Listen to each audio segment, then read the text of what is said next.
So good evening, everybody. Yes.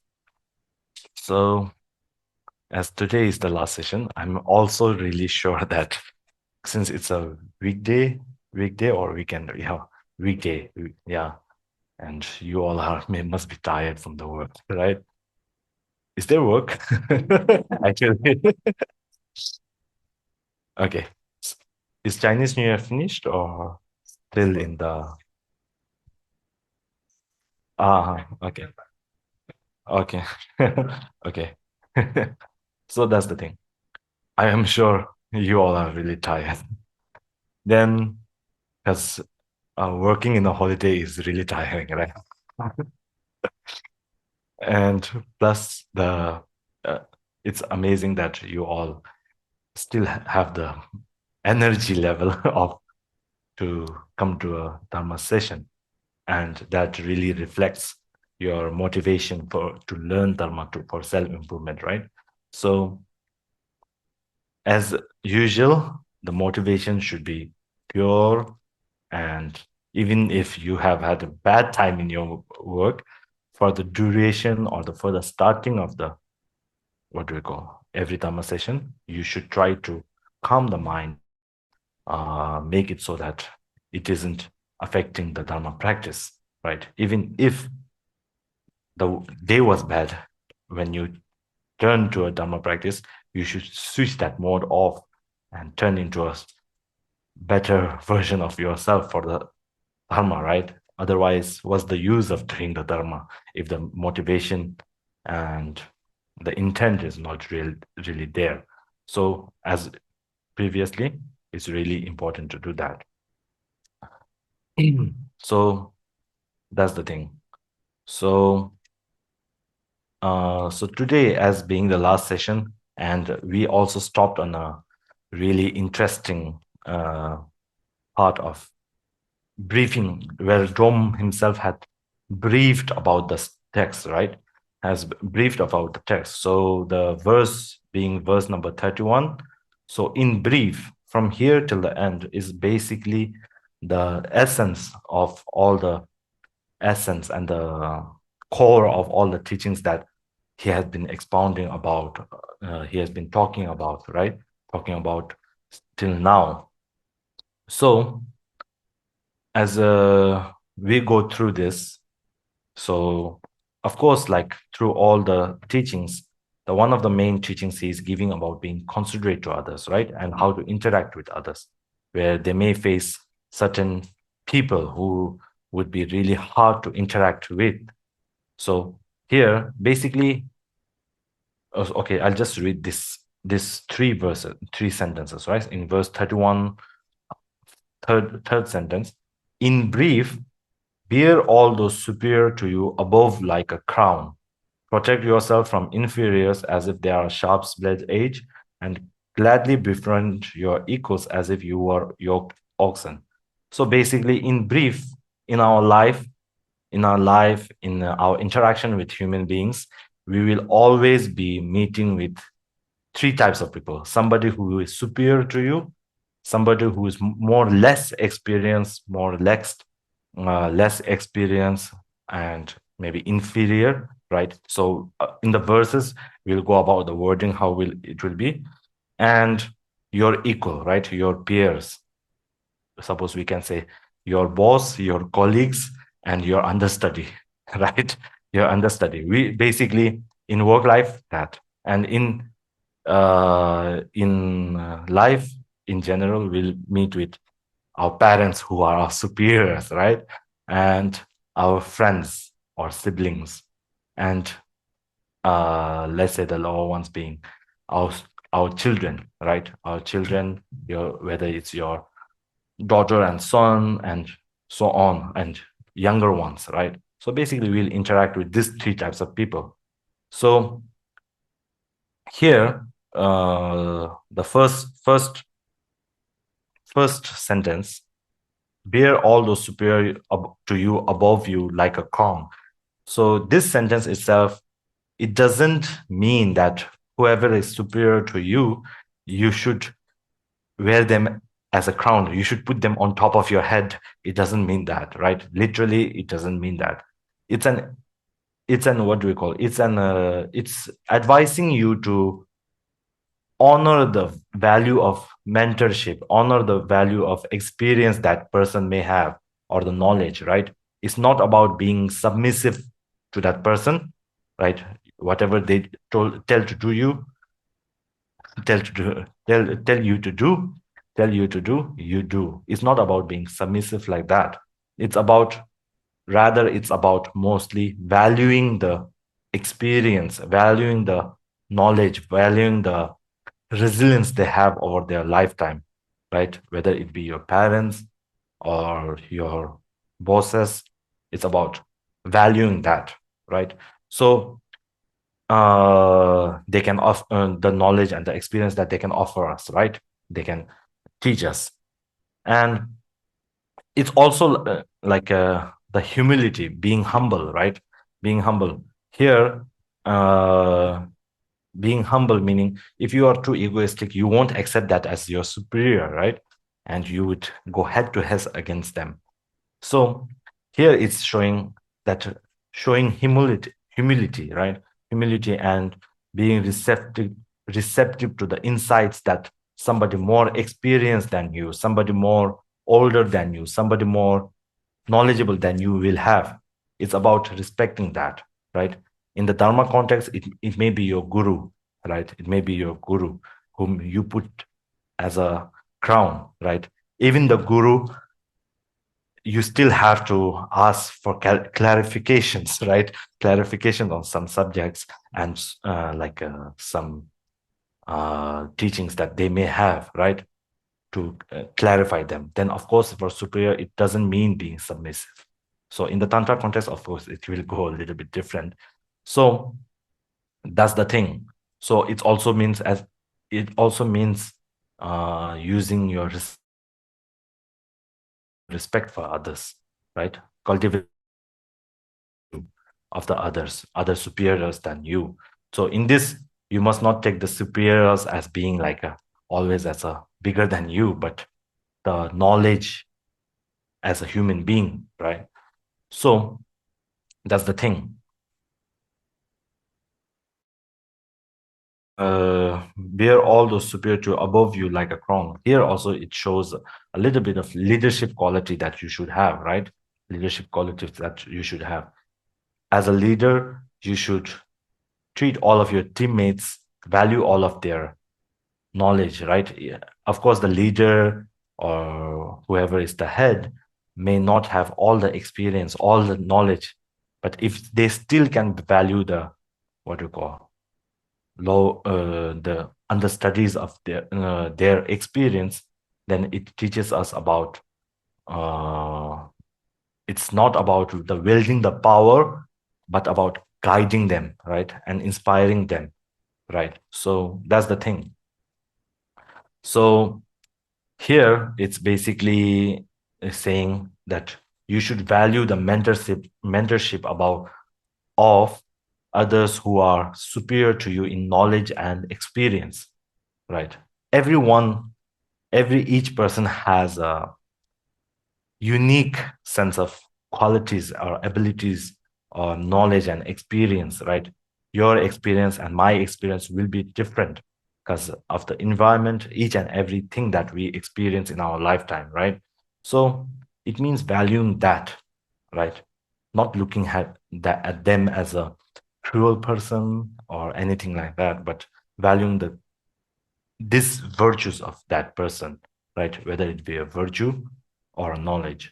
So that's the thing. So the second one, I would little bit disagree with this translation. Protect yourself from inferiors as if they are sharp blades edge, right? So in the Tibetan, it should be, it's not protect yourself, but it should be handle your inferiors as if they are a sharp blade edge.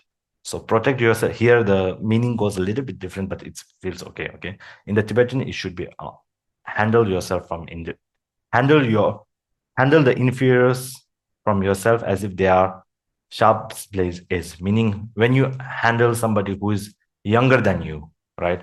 Than you. You should handle them with care, right? Other you may end up hurting yourself and them.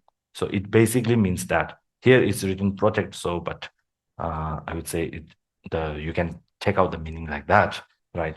So uh, inferiors in this sense is not the inferior to you, right? Every and each human being is the similar. They have the same want to become happy and so on, right? We each are equal, but here in the inferior sense, they may be a little bit less experienced than you, right? They may be less experienced than you. They may be less uh what do you call experience in the age sense, right? They may have less experience in some areas of knowledge where you may have more experience. So here, when you guide them, it should be like handling a blade, a sharp blade. You should be careful how you handle them. Otherwise, if you handle them with anger and what do you call like always trying to show them down, it will hurt them, right? It will hurt them and it will hurt you in the long run, right? So that's the thing. So the third one is gladly befriend your equals as if you are yoked oxen, right? So is there any farmers here? Any farmers? Nobody? Really? Okay. Everybody is a farmer, okay? Has anybody farmed? No. Okay. Has anybody seen people farming with these days? Mostly it's technological, right? Mostly like with cars and all. But has anybody seen like farming with ox and yes, Jerry has seen. Yeah, exactly. So, so here, befriend your equals, your peers, your friends, right? As if you are yoked oxen, meaning like if to move the so I'm teaching you farming today. Okay, so uh, when in India, okay, suppose in India they farm with because they don't farm, they farm with technologies also, but with oxen, right? So there's something that they put on the back of the oxen. So if there are two oxens, if one goes slightly faster, the other may not be able to catch up, and it creates an imbalance, right? So here it's saying that you should befriend your equals like and walk in the same pace, not mean slowing your knowledge and all this down, but so to plow the land, right? To plow the land, the oxen tied together must move in harmony, right? Must move in harmony, matching their pace. If one tries to go a little bit faster, the other will pull and the plowing may not be successful, right? And they may get a beating from the farmer. So action to accomplish the task, the which here is plowing the land. Similarly, this symbolism, right? This metaphorically teaches us about the strength found in unity, harmony, and importance of working together, right? Instead of one trying to one upmanship other, right? One upmanship your peers and so on, right? So uh, this also teaches us that common goal. I don't know whether the ox will have goals or not, but the common goal of that ox working at that point of time is to plow the field successfully. Otherwise, they will get again and again, right? They'll have to do it again and again. So it's about working together towards common goals, right?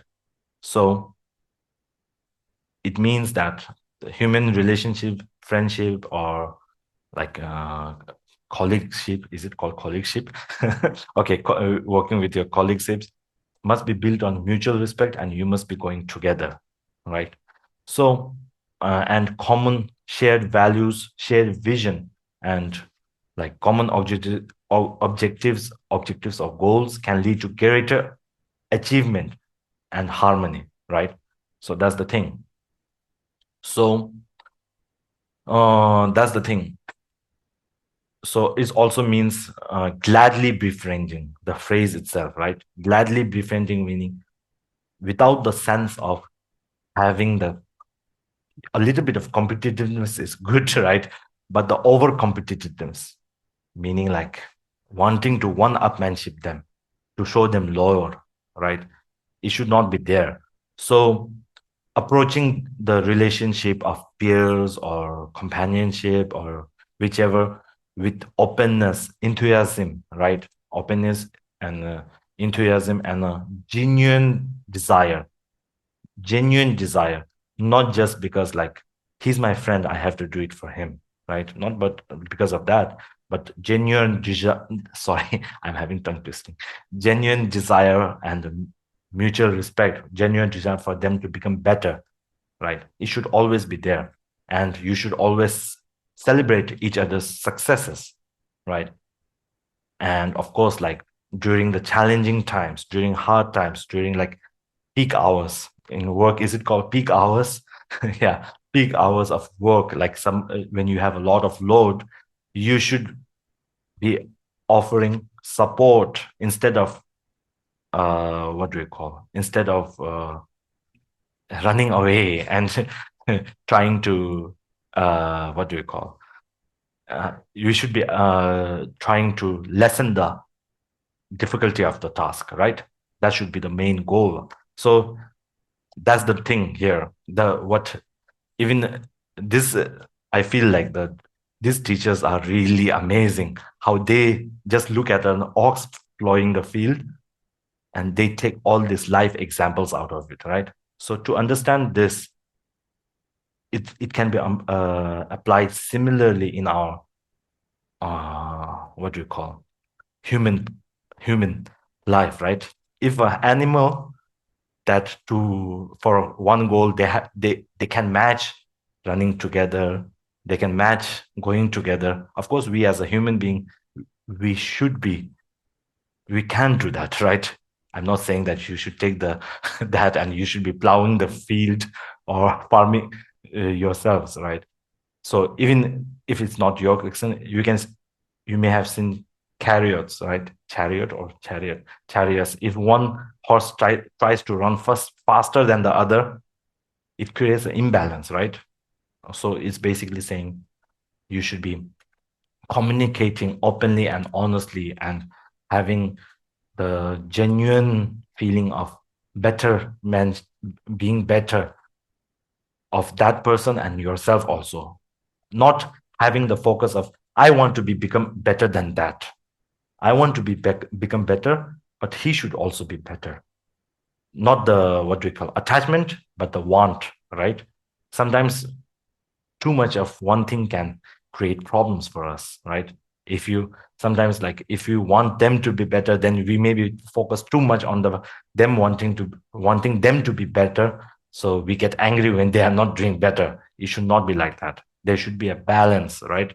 There should be a like a middle way balance. So you want them to be better, but if they are not better, try to understand why instead of getting angry, right? So that's all the thing. So here, friendship that emulated this type of partnership of the oxes. You should try to emulate the oxes. So the friendship that emulate the partnership of the yoke oxen not only enriches our life, right? It it really enriches our lives in countless ways, and it also provides, as we are social human being, it also provides what do you call, sense of belonging, sense of acceptance, right? If I go to this person will, belong with this person, right? As a friend. So that's the thing. And it also amplifies our joys, right? When we have this friend as an ox, then we can have the term, you are my friend as an ox. You are my ox friend. Okay. So that's the thing. So the I think we are already there. So whatever you do, minimize your personal desires, right? So, and in all your endeavors, make the general welfare paramount, right? So this is basically what Dom is giving us, the real essence of all, let's say 30 verses in like 2-3 sentences, right? So whatever you do, we are living in an era where individualism instead of like the general welfare is taking, what do we call, precedence, right? Taking precedence over general welfare, right? But here Dom is saying, minimize your personal desires, right? Whatever you do, minimize your personal desires, whether it be a dharma thing, dharma, what do you call it, event, dharma practice, minimize your personal desires, put it, and whatever you do, put the general welfare, the welfare of all the others as paramount. Here is the emphasis on paramount being the best one, right? So this sentence urges us to look beyond our immediate wants and consider the broader implications of our actions, right, and our choices. So here, minimizing our personal desire doesn't mean like we should negate our own needs and just do it for everything for others, right? But you should minimize it. And when we do it for the others, you will find a personal fulfillment and satisfaction that is better than the individualistic satisfaction we feel, right? So that's the thing. So here it's also saying sometimes like our personal, when we feel that our personal desire is met, we feel success, right? We feel success at doing something. Here is saying we should define the success, right? When we are able to do something for others, that should be our, what we call, definition of success. Definition of success. Instead of, here personal desire comes in many ways, right? It can not be the big goal that you have, but small things, right? Somebody wants you to do it in a certain way. That can be your personal desire. And if you emphasize too much on that personal desire, then it becomes, even though the thing that person may be doing, it may be the same, the results may be the same, right? But if you as a person wants it done in a certain way, right? Suppose we have to go out of this door and somebody wants to go out from that there, but you as a leader may just want him to go out of there. The result is the same. We reach the gate, right? We reach the gate, we reach outside.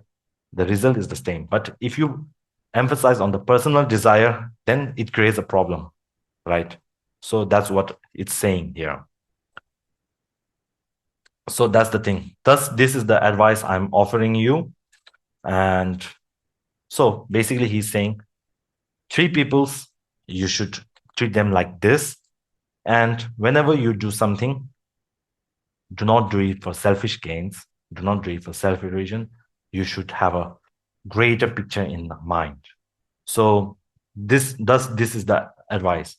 Like a bird that doesn't lose focus on her eggs, I said the words of this in Lenza spirit. Okay, so this is pretty there. So whenever a bird that has laid her egg doesn't forget that she has laid her egg, right? Whenever she goes to here, I'm teaching animal stuff. Here, whenever they go to get food and all, they still come back to the nest, right? So like that, you should not forget what Dom has said. Of course, Dom has not laid eggs, but whatever Dom has said, you should always keep focus on what he has said, right? In a hermitage, look at this word as great entertainment. If you familiarize yourself with them for a long time, it will be really helpful. So you should familiarize with all of the teachings of basically what he's saying here. Familiarize yourself with being considerate with others and familiarize yourself about minimizing your personal desires, right? You should minimize your personal desires. So that's the thing. From now on throughout our lives, may we act together to guide living beings, just as it says in Samadhabhada's prayer, I single-pointedly set forth joyful wishes. This is what was said by Dromtönpa Gyalwai Jungné. So, as we, in our, all our life, we should act together to benefit. Here is a guide, right? So even though we cannot guide, we can benefit them, right? Doing dharma activities. And so we should do that. So that's the thing. That's the thing what he's saying. So the real takeaway that we should have after all of this me talking nonstop for 1 and 2 hours, should be that we should be considerate to others. We should minimize personal desires and keep the welfare of the general paramount, right? And whenever we deal with three types of different people, we should be always be considerate and compassionate about how we deal with them. So this is the basic core of the teaching that we should take away, right? So I think we finished Dromtönpa Gyalwai Jungné's text. So how do we now the question itself comes, right? How do we cultivate this, what do we call, how do we cultivate this being considerate to others? This comes by meditating, right? This comes by practicing on meditation. So how do we practice meditation? So that comes into mind, right? So as we talked in the previous session that we'll have a little bit of short meditative session for practicing, right? For practicing as so here what is basically Drom saying is you should practice more on the four immeasurables, right? The one is four immeasurables. So first, so when I say meditate on the four immeasurables, you may just think it's easy, right? But what's the process of meditating, right? So actually there are like two types of meditation whenever you think of meditation. So one question that I would like to ask, maybe anybody can answer, just one answer, right? What do you think is meditation? What do you think is meditation? What is meditation? So basically this question. Anybody? What is meditation? Any general idea, whoever? Familiarization. Okay. In deep into ourselves. Yeah. Yeah, that's okay. Familiarization and thinking deep into us. Yeah, basically it's that, right? Meditation is about thinking again and again about one thing so that you become familiarized, right? Familiarized with that. Sometimes we think meditation is just about sitting in one place, right? But basically there are two types of meditation. One is analytical, one is single-pointed meditation, right? So right now we will do a mix of little bit of both, right? We'll try to do a mix of little bit of both. So first part, so I think I'll try to do like 2 or 3 parts of meditation here. As a beginner, one more question, okay? One more question. As a beginner, before you start your meditation on anything, what do you do? What do you do? Anybody? Anybody can answer. Set motivation. Okay. After setting motivation, then what happens? Like before just starting. Stretch. Okay. Exercising. That looks like more like exercising. Okay. So one thing is that our mind is like we call it excitement, right? Our mind is always excited. Excited meaning it jumps from one object to another to another to another in a short span of time, right? So for a beginner, real beginner, I'm not saying anyone who is advanced can leave this meditation right now, but for a beginner like myself, to calm our mind, right? Basically, is to calm our mind. How do we calm our mind? Then comes the question, right? So the first part that I have seen in the Yogacara Bhumi is called Yogacara Bhumi Nyasa, right? I think Yogacara, Asangas Yogacara Bhumi, one is that. And in Penchen Lozan Chujins, there's one book, right? So for a first level practitioner, you should just stay in a one position. Okay, whichever position is perfect for you, right? You should just try to stay in one position. Just observe your mind as a third person. Okay, just let's just try to do that first. Observe your mind as a third person. Whatever thinking comes, okay, whatever thinking comes, we would acknowledge that thinking. We would acknowledge the thing. Suppose you are thinking, okay, oh, I forgot to buy something, right? I forgot to buy, what's the Chinese New Year goodie? A goodie? Oh, okay. Bakwa. Okay. I forgot to buy a bakwa today. If that, oh, I was thinking of a bakwa right now. Just acknowledge it. Acknowledge that this sort of thought arise, right? Instead of just analyzing it and throwing it in the sense that this is a bad thought, this is desire, right? Oh, a desire for non-judging, right? Just recognizing that this thought has come, let it go. Then suddenly you feel, oh, today my boss scolded me, right? Then you think of the boss. Then you recognize, oh, now I was thinking of the boss. Let it come and let it go away, right? So this practice, just for 5 minutes, let's see. Like if you are able to sit for 5 minutes without thinking about anything, that means your meditation level has already progressed a little, right? So yeah, let's see what happens, right? Let's try this type of, this is basically the preparation before really starting. Like, of course, like this is called the vigilant introspection and mindfulness training in a way, right? Knowing which emotion is arising, knowing which thought is arising, right? And just letting it go, just recognizing without judging it, right? Oh, this is desire, this is bad. Just let it come naturally, and just, oh, now this come. Then wait for 1 2 seconds, then another thought will come. Just recognize that thought and just let it go again. Oh, okay. Are we clear on the process? Yes. Okay.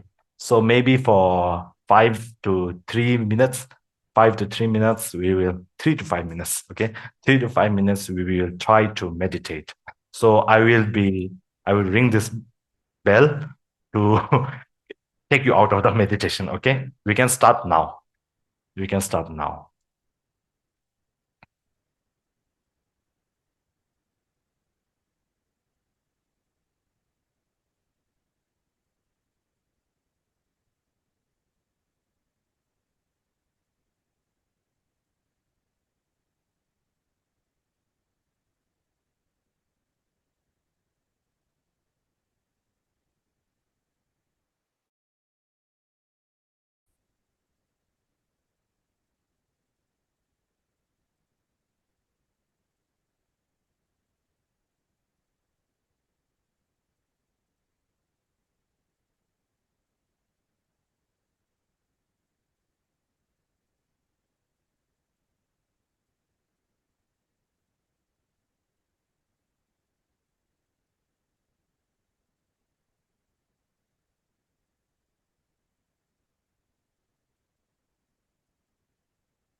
So if any one of you would like to share what like 1 2 thoughts that came into your mind, right?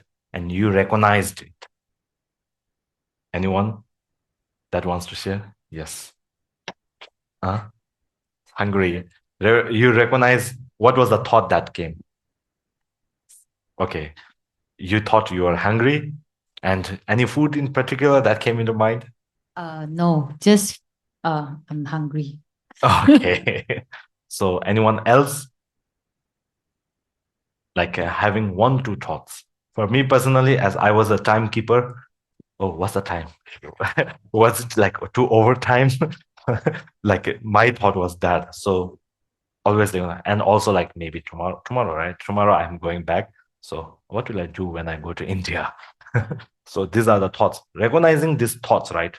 Right now, maybe the thought of anger, thought of desire may not come straight away, right? But recognizing that as a third person, when you look at it is just as a you yourself consider yourself as a third person and recognize it, right? Recognize this thought is coming. Okay, this thought is coming without judging. If we judge, like suppose something desire arise, right? Then we judge the this is desire, then it becomes like this is bad, right? If you start judging it, then we get stuck into another set of thoughts. When we just by non-judging, we just know what's coming. Okay, this thought has come, and you just invite them and say, okay, this is what suppose then I was feeling hungry. Then this thought itself loses its power. In a sense, it's like that, right? Anybody else that wants to share? Yes. Doze off. Huh? Dozed off. Okay. So that's what in some other terms we call it laxity, right? Laxity, right? When you close our eyes and everything, slowly that's the so of course there are postures and everything, which of course a lot of teachers have already taught in the postures like sitting up straight, right? And having a higher in the back and like putting your tongue on the teeth and so on, like specific postures, right? But if you are not doing really comfortable with the postures, it's okay. So anyone that wants to share one thing once? For me, my mind was very busy. I heard the sound on the road. Then I was like, oh, I think it's the sound of a bus. And then later I went to, oh, today I had fun. Oh, then later, what do I want to do? I have some work, something like that. Yeah, so it was very busy. Okay. So were you able to, the thing here is you being able to recognize, right? Not recalling it. I'm not saying recalling it. Recalling is easy, right? Oh, in 5 minutes before, I had this type of thoughts. When that thought itself comes, were you able to recognize it, or were you just going into a spiral of thoughts and recognizing it later? There is a difference.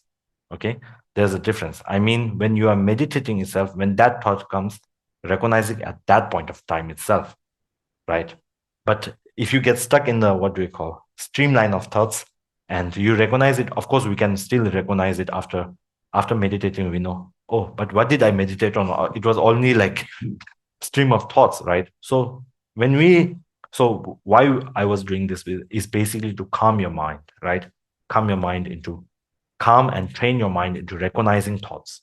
This is basically a practice that a beginner should do, right? For maybe like 5 minutes, you just think what's coming and let it go. The second thing, it's really important to have mindfulness about what you are thinking and vigilant introspection or this type of thought, right? Then after that, whenever you walk or talk with somebody else, some thought is arising, you can just pinpoint it, right? When anger and everything comes, if we are able to recognize, oh, I'm getting angry now, if we are able to recognize that at the point we are getting angry, we recognize that this anger taking control over, then the anger itself will not be that strong. That I can confirm, right? Whenever, if you are getting angry right now at a person and you know that you are getting angry, oh, I'm getting angry, that the strong anger we feel, right? What do you call it? The strong the strength of the anger. Yeah, the strength of the anger, we lose its strength. So once we don't recognize the anger, then we act upon the anger, and later on, maybe we feel guilty, right? So this is one basic meditation practice that you should do to calm your mind. Okay, some may feel that it's like what's this meditation for? What is type of? But this meditation is basically for the beginners, right? Beginners, and to calm your mind. So the second meditation, of course, related to same thing, is focusing on your breath. This is the breathing meditation, right? We call breathing meditation. We count what we call letting it, exhaling and inhaling, right? Exhaling and inhaling as one. We try this, right? But this, of course, we want to later on. You can do it yourself in your home, right? For 5 minutes, just try to do the first meditation first. In the second one, just try to count the breaths, right? Of course, there is like specific breath meditations where you feel all the breath coming from here and spreading out, right? And again, when you inhale, all the breathe and air from everywhere coming into your nose, right? So this feeling like this is basically you being aware of the sensation. Why this helps? When we are counting our breathing, right? There is nothing as much as when we feel that we are alive than when we are breathing, right? It's for us, it's become a natural, right? Natural process. Then we start to be aware of the breathe, right? They say that when you are really practiced, you can feel the breath going from your nostrils to the body. And actually, it is true in science also. Science also, when you take oxygen, it goes to your brain and all the body and like that, right? So you can actually feel it. But for us, we may be only be able to feel in our nostrils. Let's try this for 1-2 minutes, right? 2 minutes. Just count one inhale and exhale as one. Okay, just try to count, not even count, just try to feel it, feel the breath, right? And if you can feel the breath plus ground. Okay, let's start it for 2 minutes.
Okay.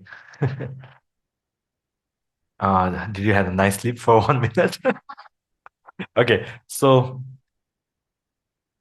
any like what do you call feelings that you had when you were doing this? Yes, Felicia. No feelings. No feeling. So when you are focused on the, what was it different than when you normally breathe? Yeah, there is a difference. Like, what's the difference? Let's try to pinpoint it, right? I can feel the air. Yeah, you can feel the air more calmly entering. Usually when we breathe, of course, when we are talking, of course, when I'm talking also, I'm breathing, but I'm not feeling the breathing, right?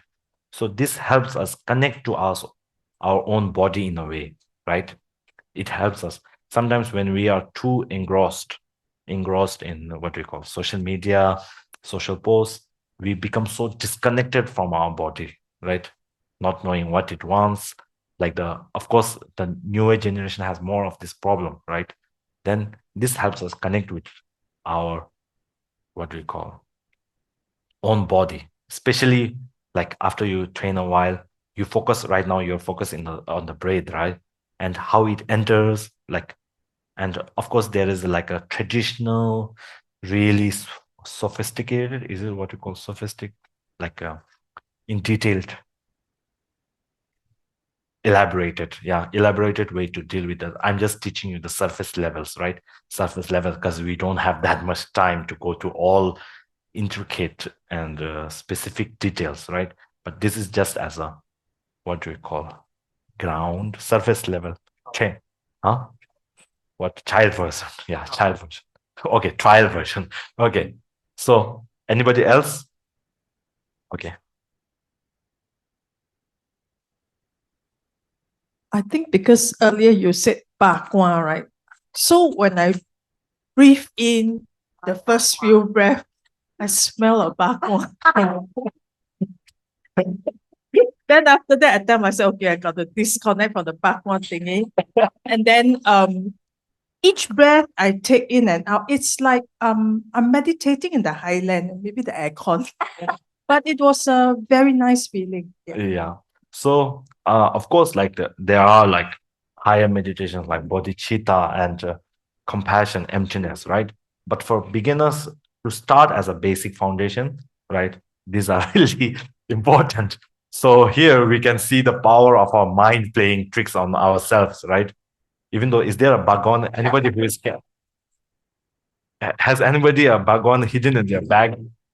Because it may be, right? Somebody has hidden on their bag and she may be really smelling. Till now, you didn't smell. And was it like till now you didn't smell? And when I told you to meditate, you smelled. Okay, so so we can see the power of like our mind, right? Even if there's no bhagwan, maybe I don't know, but I probably think that there's no Bhagwan here, but you can still smell it. That shows our power of our mind, right? In a sense that it can create illusions for ourselves, right? This is our mind playing, let's say, tricks on us, right? So when you do that, so let's go back to the meditation part. When we do that breathing meditation, it will help us be connected with our own body and be more alive in a sense, right? So naturally, when you are more practiced, you're going to go inside, you can feel the air entering and your own, like, of course, when you are breathing, there is a saying that we do shallow breathing, right? Like the shallow breathing. If you really take a deep breath, it must come from the diaphragm or something, right? So when we really breathe from the diaphragm, you can feel the rising and the, what do we call, descending, rising and the descending of our chest and diaphragm. So if you are able to do this slowly and focus where, and later on maybe focus on your body, right, where you are feeling pain, like just relaxing. This is just simple basic meditation for a beginner, right? Once you are able to do this, let no not but whenever if you have a wound here and you focus too much on that wound, it gets elevated. So just know that there is a wound, and just as we did in the first meditation, just let it go. There's a wound here. Not judge it. Oh, there's a wound here. This is too painful. Does it get infected? Then our mind tends to spiral out, right? Why isn't it not getting better? Right.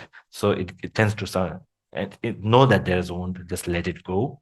Of course, you should do the proper medical applications and everything. Otherwise, it will get infected after. But for the time being, just let it go, right? Time being, be for the moment, and just know that, right? Otherwise, it will spiral out of control and you may get into depression. So just do that, right? So, of course, like we must know the balance between too much of one thing. If you don't know it, then meditating may cause you depression if you don't meditate properly enough, right? So suppose like if you are meditating on the impermanence of life, if you focus too much, emphasize too much on it, oh, I'm going to die, you will get depression. Right? I'm going to die, then you get depression, of course. But if we just accept the fact that I'm going to die, and accept it as a fact and just let it go, right? And what can I do to do? This is a fact, we cannot change it. And what can I do? Is there hope for me that we can do better in this life, right? If you think like that, then our, what we call, thinking gets more calmed, right? So basically there is a still line of balance, right? Whenever, if you are practicing too much on practicing samatha, to attain samatha, to attain calm abiding mind, right? Then we focus too much on one thing, then it gets excited. You need to focus on impermanence. And if it's getting laxated, meaning like sleepy, and like as if you are drowning in the sense, right? Sinking and drowning in the sense, then you should practice the, like what do we call, light, source of light, and etc. Of course, these are the more traditional methods.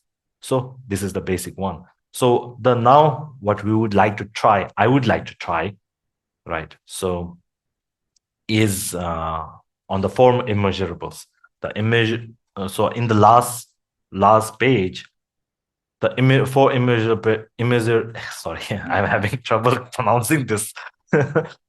I may have depression trying to pronounce this. May all beings attain happiness and its causes, right? So basically, it's all beings attaining happiness, all beings being free from suffering, and all beings never separated from joy or free of misery, and may all beings abide in equanimity, right? So these four immeasurables, one is loving kindness. The first one is loving kindness.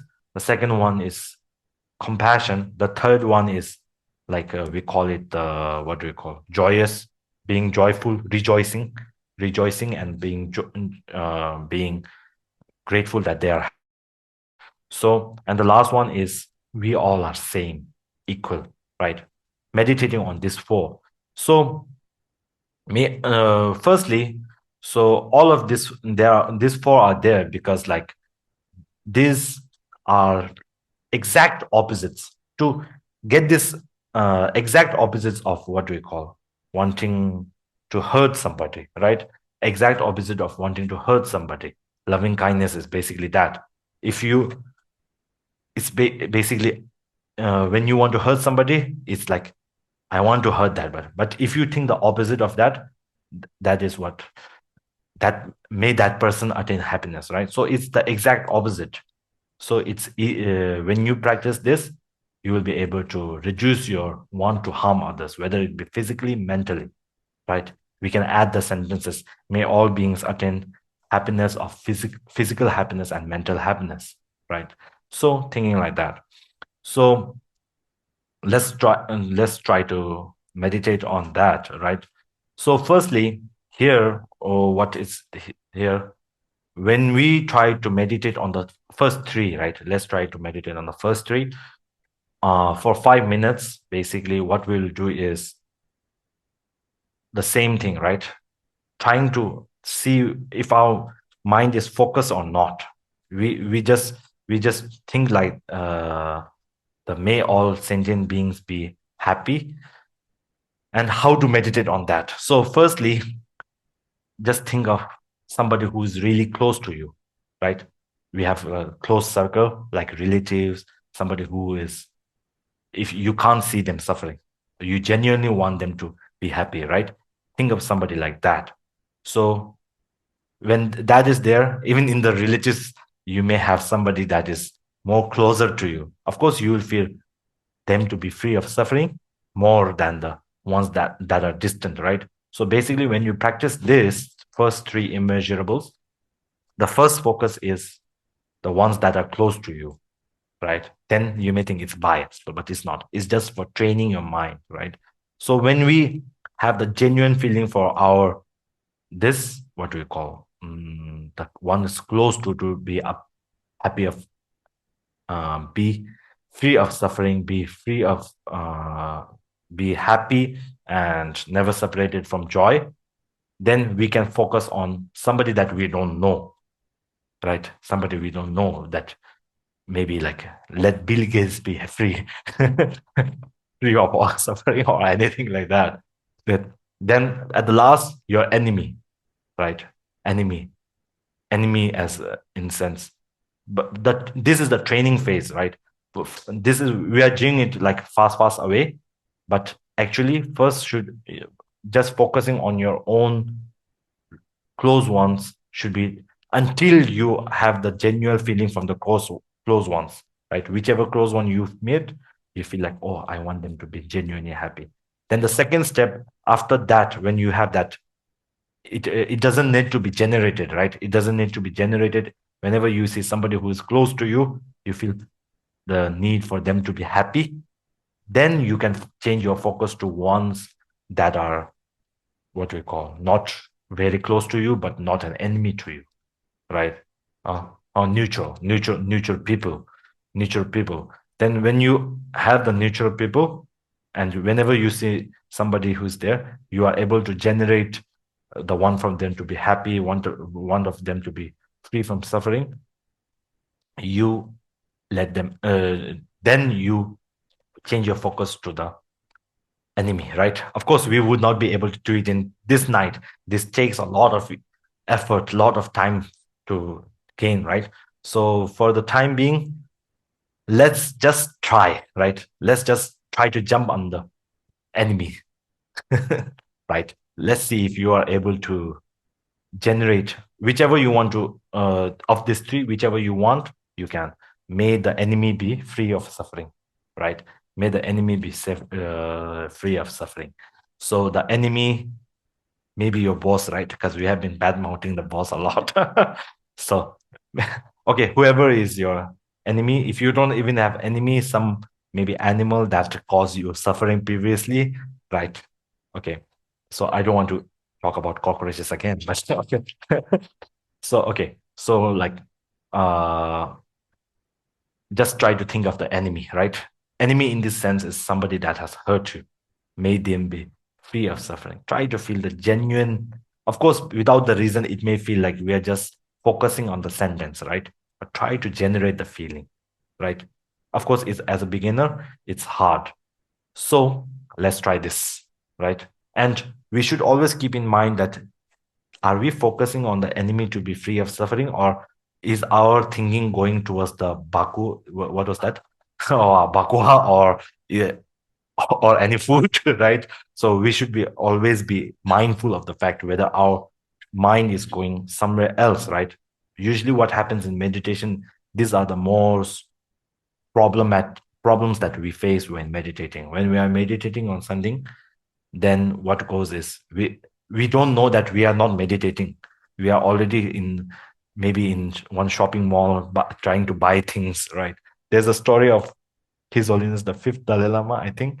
Like, he was in his retreat, and he was thinking about in Lhasa's this shop, right? He was thinking about something in Lhasa's shop, and there was one guy, and he came to meet His Holiness. And when the attendant stopped him, attendant stopped him, right? Attendant stopped him. He's in retreat. Then no, he's not in retreat. He's going there for shopping. That guy had said that. And when the attendant was really angry at the man and just shooed him off, right? But when the attendant told His Holiness, then His Holiness, the fifth, I think it was the fifth, then told him, exactly, I was thinking about the shop, about buying this thing. So sometimes even somebody as trained as him can have this type of, what we call, not let's say distraction, but like another object, right? When you are meditating, then of course we will have, right? So we must be careful when to understand whether our mind is still on the object or it's already in shopping mall. Okay, so let's try to do that. Have an enemy as your focus, and enemy as your focus. Which one of the three, whatever you want to do, you can, right? If you want to focus on them being free from suffering, if you want them to attain happiness, or whether they are happy, I rejoice on that. Any of these three, right? Whichever is more easier for you. Okay, let's start it. Yeah, start it now for maybe 2 to 3 minutes. Yeah.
Sometimes this may feel as a, what we call, sound that is not really like scary, right?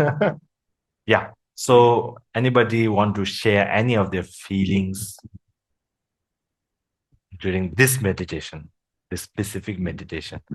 Were you able to recognize, like in the 1, 2, 3 minutes, did your thought go towards the food or anything? Were you able to maintain it on one thing, or was your mind going outside? Yeah, Michael. Yeah, good evening, Rinpoche. Just late.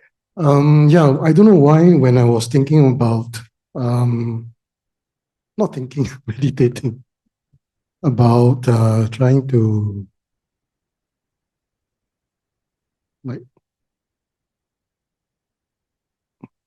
somehow it's like benefiting that that thing. Okay. Then the mantra keep coming. It's like together. Which mantra? Which mantra? Cannot say. Okay. Sorry, like Om Mani Padme Hum, let's say. Okay. Something like that.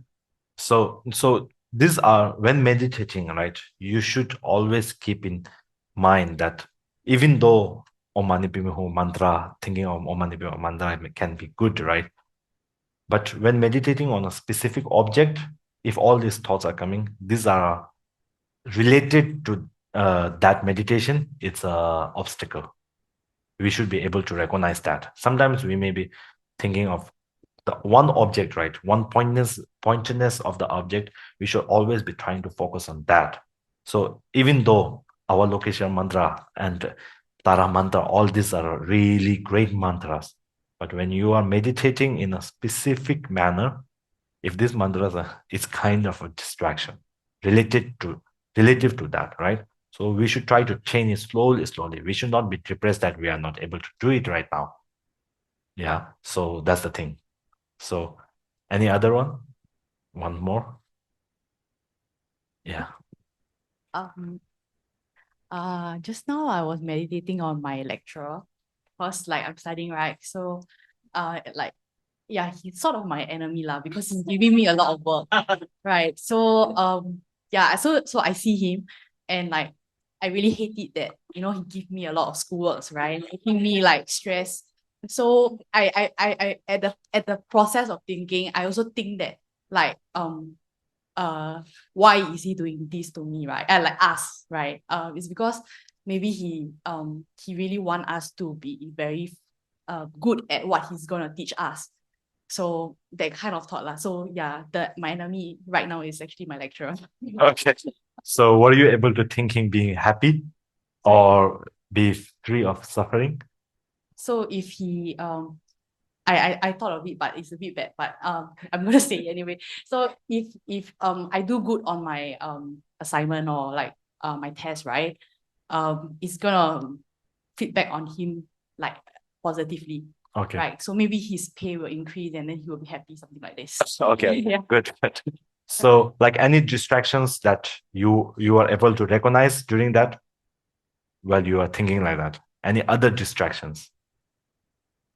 Like, oh, I need to go somewhere tomorrow, like something like that.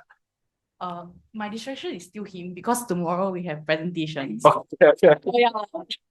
Okay. So Yes, yes. okay. So I think you are stressed. Okay. So that's the thing. So when we should be able to recognize, right? How sometimes it's good to do a little bit of analytical meditation instead of single pointness, right? Do why should he be happy, right? Then you come to a conclusion why he should be happy, right? Your enemy or whoever should be happy. Then you come to the conclusion, then get stuck on the conclusion and single pointedly try to meditate on that, right? So analytical and single pointed meditation help each other. So the last one, I think we won't meditate because we don't have that much time, but we will say the last is the equanimity, right? Equanimity is the thing that it's the one of the hardest, right? Treating your enemies and treating your loved ones as equals. This is the one of the really hardest. So here, basically, what's easier to do is first you meditate on the neutral person. So the change from the first two, right?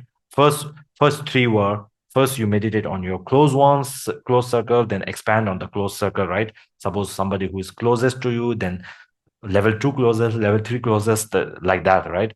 Then all these three, getting rid of suffering, loving kindness, compassion, and all these three are the same basic thing.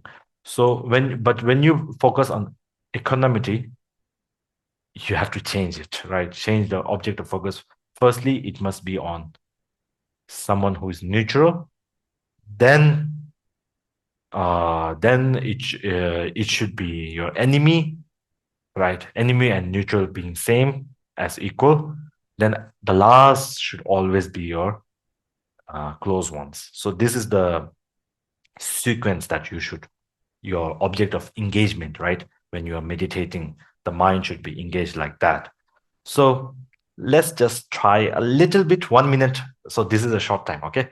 So this is just as a training, just what do you call, trial, just give you a smell of the baku. Oh, wow. Just give you a smell of the baku and not let you eat it, right? So okay, so let's try to do on your close ones, right? Close ones, and maybe have them equal as your enemy. Try to, whatever my close one gets, my enemy may get, right? Try to think like that, as being equal. Then how do you come to a conclusion is we are the human beings as same, right? We are same as, if you can go more analytical, we bleed the same blood, and we breathe the same air, right? And we breathe the what we are inherently empty of our inherent nature, right? So thinking like how much ever analytical you go, the meditation itself becomes stronger, right? Stronger. So it not almost be like analytical, but once you come to a conclusion, try to put it on a single pointed object, put the conclusion as a single pointed object, right? So yes, that's the, I think 1 minute or 2 minutes. Yeah, let's do it. That's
okay. Any feelings that you want to share? One, two, maybe one or two. Did you think of hungriness again? Okay. Yes, anyone? Okay. Yes, Sky. Actually, I'm thinking of like, if let's say neutral, right, and okay, so they have food, satisfies your urge having food. Then another one is my enemy, people that I don't like, they also receive food, and likewise close one. Okay. Then when the end or the insect is like being killed or pass on, I feel sad. Likewise, my enemy and my close one. Why? Because it's a sentient beings, right? Yeah. Although we might not like that someone, but it's still alive, and it's actually teaching us. Yeah, it's difficult, but I'm aware of this, and I cannot say that the close one I will be very, very sad because I have to practice equal. Yes. Yeah. So yeah, the thinking process is like that, right? First you do analytical, little bit like why. Then once you come to a conclusion, you stop on that. and try to meditate on the conclusion again and again and again. So this becomes like a practice, right? So the hardest part, as at the sequence I told you, the hardest part is coming to a conclusion, being able to generate equanimity towards every being. When you see somebody close to you, you feel the genuine want of them being happy. When you see your close one, the genuine want of being the same exact level of them wanting happiness. And when your let's not say enemy dies, pass on, right?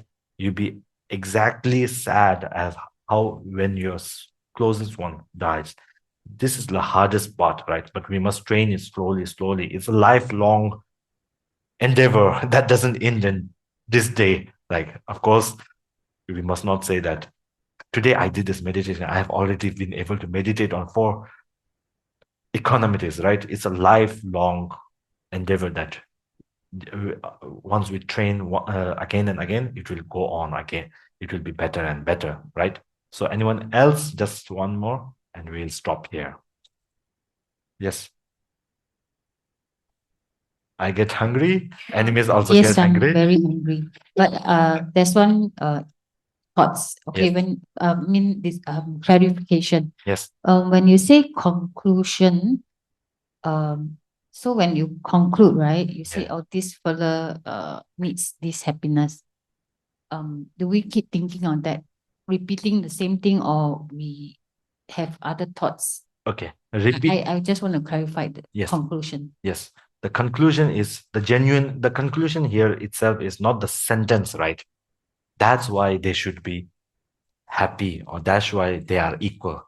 The conclusion is not the sentence, but the genuine feel, right? Genuine feeling that you have enemies, and that's why they are really equal. The feeling that you will have of them wanting happiness, right? That feeling should be there, and you should be able to think, meaning generate the feeling again and again. The conclusion is the feeling, right? The feeling of them wanting. Otherwise, we'll just be reciting sentences. Let the enemy be happy. Let the enemy be happy. Is just sentences. It's the feeling that matters. Feeling, and when we analyze something, the eureka moment, we call it, right? So the feeling, we should generate it again and again and again. So that's the thing. Okay. I hope that works. And any general, so we'll stop the meditation here. And any general questions that you want to ask, any general question, like 1 or 2? No. Okay. Felicia.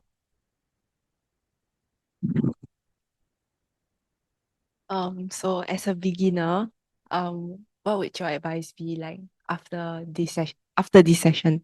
Okay. So as a beginner, I would just say that just try to do the what do you call, recognizing the emotions, recognizing the thought process meditation, right? How much ever you can.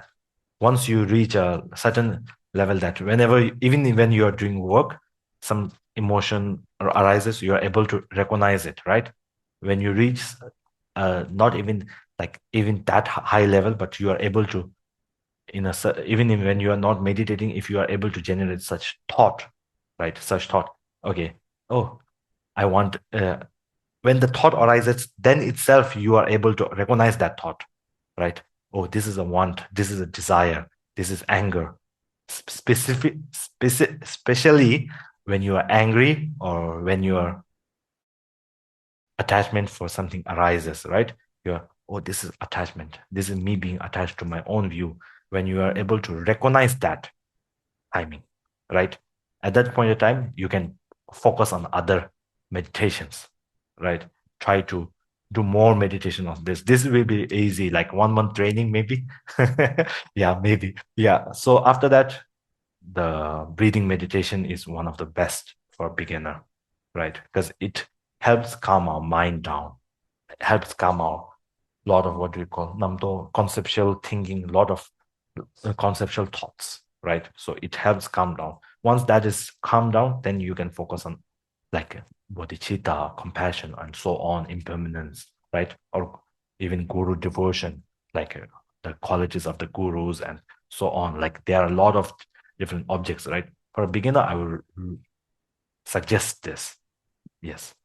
So I think we'll stop here. Rinpoche, this question from Yes. Jane from Australia. Okay. So Jane is asking, can we meditate by placing ourselves as if we are in front of our own enemy? I didn't get the question properly. Can we meditate by placing ourselves in front of our own enemy? So I think it's like in the meditation and there's a visual and we're in. Okay. Visualization, the initial visualization can be that, right? You can place yourself in front of the enemy, but the end goal, right? End goal is the enemy being equal as you, or enemy want to be the one genuine feel for them to be happy, right? So end goal is here. The conclusion is the feeling, for that feeling to be generated again and again, right? So that's the thing. For initial, you can do it, right? You and the enemy coming face to face and showing angry face to each other and so on. But the last conclusion should be what do you call the feeling for wanting them to be equal, right? If you are able to generate. Yeah, Joshua, of course. Yeah. This person may be my enemy, but he himself also have children, maybe wife. Yes. So Yes, this is the analytical, right? The once you come to the conclusion. So when we see, like, when we peel off all the differences, right? Peel off all the differences that our mind has created. actually they are the same. Yeah, so actually they are the same.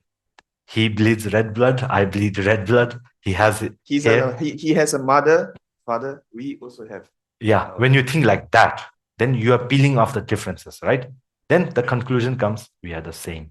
The genuine feeling of them being the same. Then you focus on that feeling, right? So that's the basically meditating on equanimity, right? First, for me personally, I feel a little bit of analytical reasoning is needed in each and every meditation until you reach the conclusion of the feeling being genuine, right? Otherwise, it would just be a word, us saying what? Maybe may all human beings be free of suffering.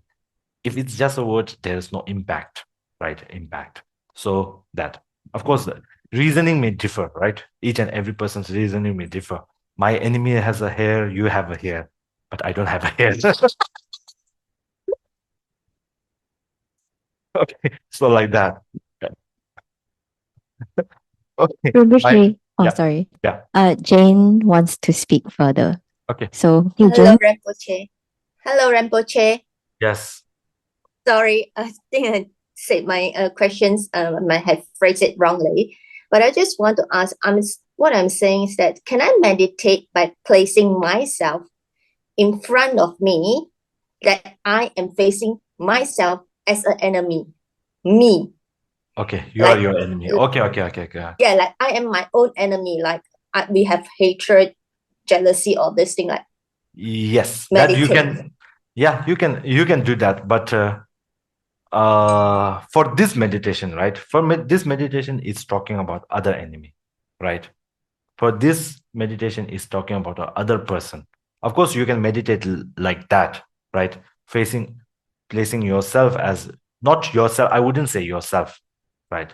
Placing your emotion of ignorance, jealousy. Usually when doing prayers, there is a saying that we should generate our ignorance and cherishing mind as an enemy, right? And we should be destroying them. If you think of, then the thinking process may be okay for you, but how does this work, right? Placing yourself as your own enemy and you wanting to be free from suffering, that also works, right? But here, in this sense of four immeasurables, is actually talking about someone other than you.